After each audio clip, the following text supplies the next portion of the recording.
Hello guys, how are we doing? Welcome back to the channel. Here is a somewhat different video for my channel. This is an MW3 weapon tier list where I'm going to be going through and ranking every single weapon in MW3 currently in the game.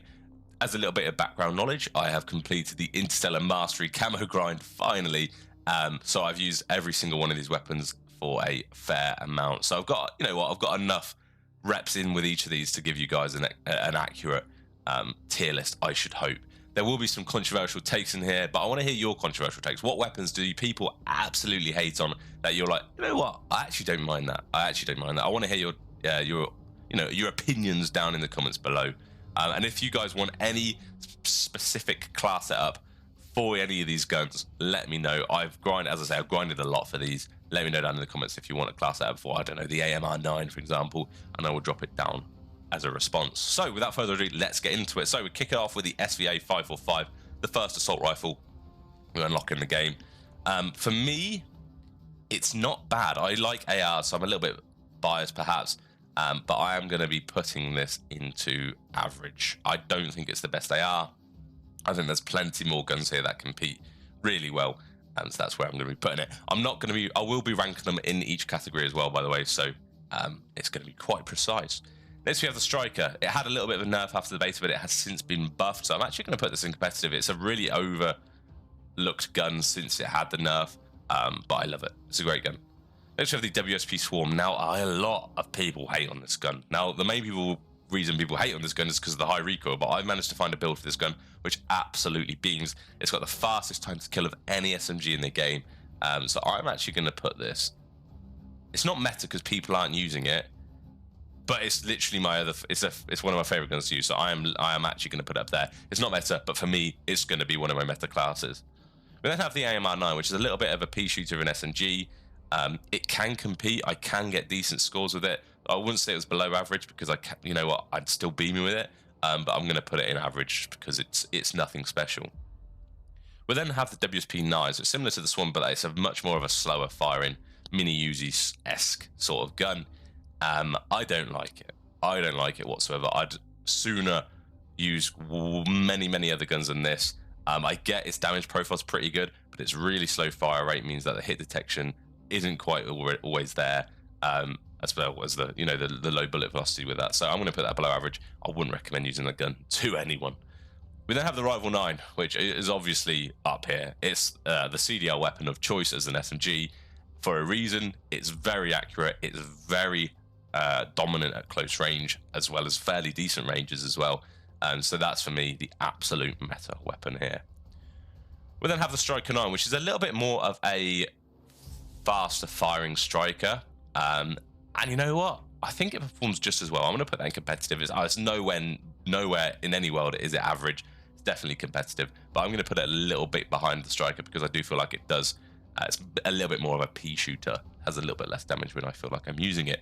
We then have the Lockwood 680. Now, this is a very map-dependent gun. It doesn't have the range of this, some shotguns we've had in the past, but it is a decent shotgun. It's the best shotgun, in my opinion, out of all three, and I'm actually going to put that at the end of competitive. You can dominate lobbies with it on the right map. Obviously, if you're playing Quarry or you're playing Wasteland or Afghan, it's not going to be the gun for you. However, if you're playing Skid Row, if you're playing Karachi, Invasion, you're going to have a wild time with this gun.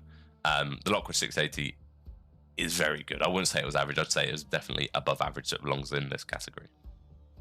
We then have the Haymaker, which is similar to the Orange shotgun of the past. Not quite as good as or as competitive as the Lockwood 680. It has less range, but it does have a faster fire rate, so it is a little bit more forgiving. But in the right hands, I do feel like the Lockwood 680 is way better, and I just wouldn't recommend using this gun. I'd put that at the bottom of this. I don't know whether it's below average. Would I say it's below average? It's a below average gun. I wouldn't use it. It's better than the WSP 9, but I wouldn't use it. Then we have the Riveter. God, we're getting all the shotguns out the way here. Shotgun, this is a automatic shotgun, and for me, it's smack bang in between the levels of the Lockwood 680 and the Haymaker, but it's on the lower end of the average. I don't think I'll be using this in any games, but I wouldn't say it was a below average gun. You can competently use this on certain maps. Next, we have the PKM, or the Polymyot 760 sounds like a Pokemon Polymyot. God knows how they've named that there. And this gun is deeply average. So average. Yeah, not a fan of it, really. I'd choose not to have it, but for me, it's towards the latter end of this average column. We have the MTZ 556, which is definitely a meta gun. I wouldn't say it was quite as good as the Rifle, but I might be a bit biased because I love an SMG. But the MTZ is very versatile. With the correct setup, at least, you can absolutely dominate with this. It's been GA'd or banned in the competitive scene, so it has to be somewhat of a god gun. So as a result, I'm putting it in meta. We then have the GG58, which obviously, even after its nerf, is going to be in this category. I'm not a fan of burst weapons myself, and so I'm going to put it behind the MTZ, but it definitely belongs to this meta. And while we're at it, while we're covering burst guns, I am going to put the... Oh, sorry, that's not a burst gun. That's the LMG, which is actually very good. So I'm going to put it there. Talking of burst guns, I will get them out of the way now. We've mentioned it. You have the DG58, I believe, is the burst one out of all of these, which obviously is going to go there, as well as the FR556. They're very, very close in my opinion, but I do like the DG58 a little bit more. It's a little bit more versatile, a little bit more mobile, so I'm going to put it a little bit further ahead. But again, I would still prefer to load into a lobby with a Rival 9 or an MTZ 556 because I think they're a little bit more forgiving, even though these two guns have the potential to be absolutely vile. I do prefer to use these guns. Moving on to the Holger 26. Yeah, I don't mind this gun actually. This isn't actually one of the worst guns in the game. I'd say it is about average. I'd rather use it than the Polymyot or Polymyot, whatever. I don't know how to pronounce it. Guys, I'd say it's the highest in the average category. I like this gun. I would put it there. The Bruen Mark 9 obviously is another LMG, and I'd say it was actually a competitive LMG. I would pop it up here. It's got a very fast fire rate. It does ADS pretty slowly, but once you're ADS, you're probably not going to lose a gunfight. It's a little weak at close range and a little bit weak at long range, but the gun's got a decent fire rate, and it's enough to give you that little bit of an edge in certain gunfights. Now we have the KVD Enforcer. This is probably another rogue choice here, but this is a gun that can one tap to the head and it's 2-shot body, and it is very, very accurate. This is my highest KD gun in the game after having Interstellar, and as a result, I am going to put it all the way next to the Rival 9 as the second best gun in the game for me for now, until we obviously go through the rest of them. Next we have the MCW 6.8, an absolute pea shooter of a gun. Really not a fan of this, but I do prefer it. I'd say it's below average, but I prefer it to the Haymaker and the WSP 9. Then I have the DM56. Again, not a terrible gun, but it's just another average gun. Very similar to the Holger 26. I'd put it in this category, although actually I'd probably prefer to use the SVA than that. Maybe I'm doing the SVA a little bit of injustice there, but you know, we'll see.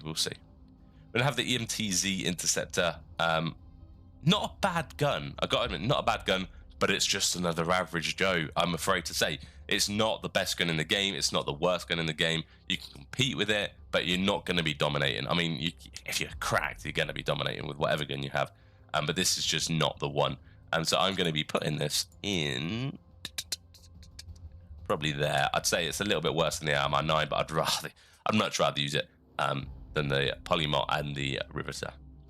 We then go into the Cat AMR, which is the heaviest and most cumbersome sniper in the game. It ADS is very slowly, has a really slow fire rate, good damage, but it's very unforgiving. In the right hands, it can be dominant, but it's very map specific. Get the words out. I am actually going to put this below average. I don't enjoy using this gun, and I would much rather use any one of these before using this. Yeah, I want to put it just there. We then have the longbow, which is going all the way up there. I don't think it's quite, maybe not quite there. I'm putting it at the highest point in competitive because it is disgusting. It does hit marker a lot, but if you can hit the upper torso or the head, you're getting easily 20 kills in a single magazine. The gun by default has 30 round mag, and the fact it can one bullet, I mean, you could even get 30 kills in the magazine with this gun. It's very good. With the right setup, I actually like to have a red dot on this. A red dot and play relatively close range and just one tap people. It's such a fun gun to use, and I would put it at the very high end of competitive. We then have the KV Inhibitor, which is another sniper rifle. It's sort of a mix between the both of these, but it's just very average. I think it's just a very meh gun. Like, I wouldn't rave about it. I wouldn't say it was crap. It's not a bad gun, so it can sit in the average just ahead of the Polymot. I'm tempted to move this down, you know. I'm really not a fan of these two guns, thinking about it. These guns are just in a different league. But yeah, I'm happy with it there. If I need to move it down, I'll move it down. And then have the Holger 5.56, which for me is going to sit right there. So this gun, again, was also banned from the competitive CDL, or the professional rule set within Call of Duty, and as a result, it has to be in the meta.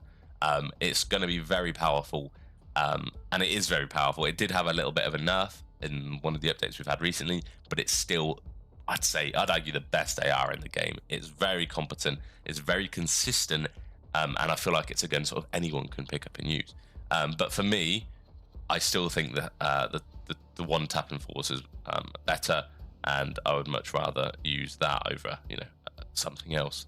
I do feel like I'm missing a, maybe I'm missing it. There's another Marksman rifle which I do think is a one tap headshot, which I do also want to put up here, but I just can't for the life of me remember which one it is, so I do apologize for that.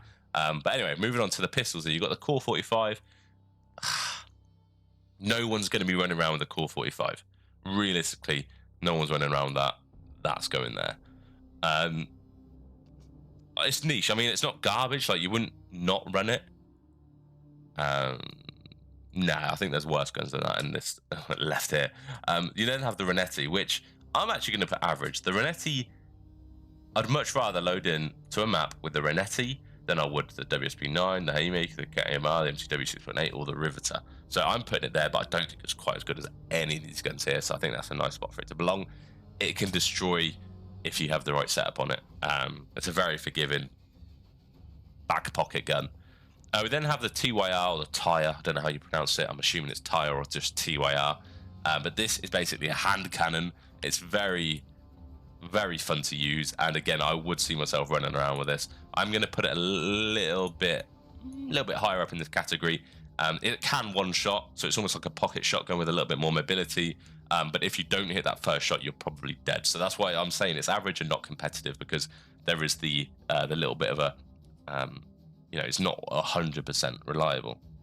We then have the WSP Stinger, which, in my opinion, is crap. That is garbage. I'm not a fan of that gun whatsoever. It's the worst back pocket gun. It's the worst, you know, in the game. It's just not great. I don't like this gun. Doing the challenges for this gun was horrendous. Although I'm maybe a little biased because the challenges you had to do for this gun were awful challenges. But yeah, not a fan of the gun.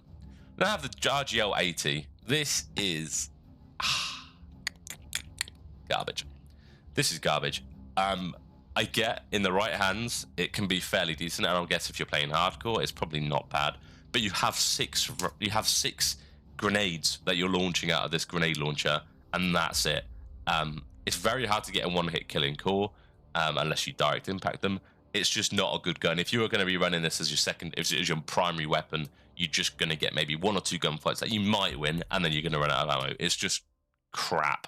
It's really not good. If I was categorizing this with regards to secondaries, like how does it perform as like a, you get people weak, excuse me, you pull out it and you finish people off, it's not bad, but as a gun on its own right, it's crap. Now the next 2 guns, or weapons should I say, are the butter knife and the karambit, both very similar. They're both, you know, they're both versatile. They can both, you can get kill feeds with them both. I think these, I wouldn't say these are garbage. But I would say they were very niche. I think you can, if you wanted to, run smokes, run around the map with these and do fairly well. Well, personally, I mean, this is my tier list, I would do better with these 2 than I would either one of these. But again, I'd still much rather run around with a Core 45 or any other of these guns instead of those 2 knives, if I was using it as a primary. If as a secondary, again, this would be pretty much a top tier secondary gun, because you can run faster with it. In S&D, you can make routes.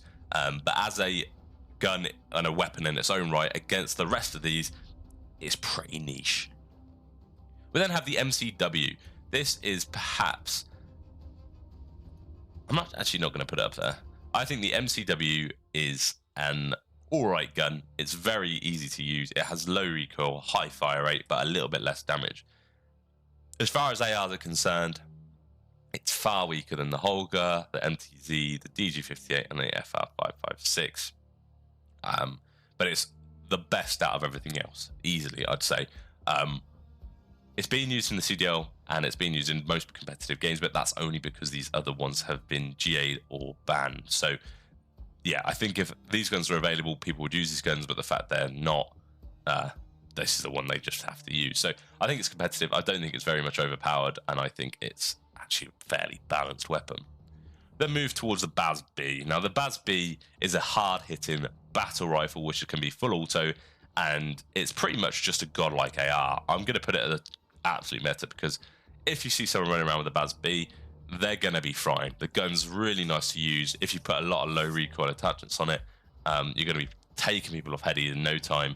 And just the general time to kill with this gun is unreal. So the BAS-B, in my eyes, is meta. Right, for anyone who's done the camo challenge, you're going to know about the Sidewinder or the Sidewinder, whatever you guys want to call it. That's going right at the bloody bottom here. It's absolutely garbage, and it was one of the hardest guns to try and get gold, and I never want to use it again. I'm most definitely being biased, because I would definitely be able to do better in a map with this gun than I would most of these other ones. So I'd probably put it very much below average. But for the sake of the fact that I had to gruel through camos with this weapon, I'm putting it in garbage. Not a fan. I'm hoping the rest of you guys can agree with me here. We then have the MTZ 762, which is just a very average gun. I say it's going to be very similar to a lot of the other single shot guns. A little bit better than the MCW 6.8, because that's a pea shooter. I'm probably going to put it around there. That's probably about right. Maybe there. Cool. There's my tier maker. I think I'm pretty happy with the list. In the meta, we've got the Rival, Enforcer, Holger, MTZ, DG58, both the Burst, the OPE, Fast Kill and SMG, and the BAS-B.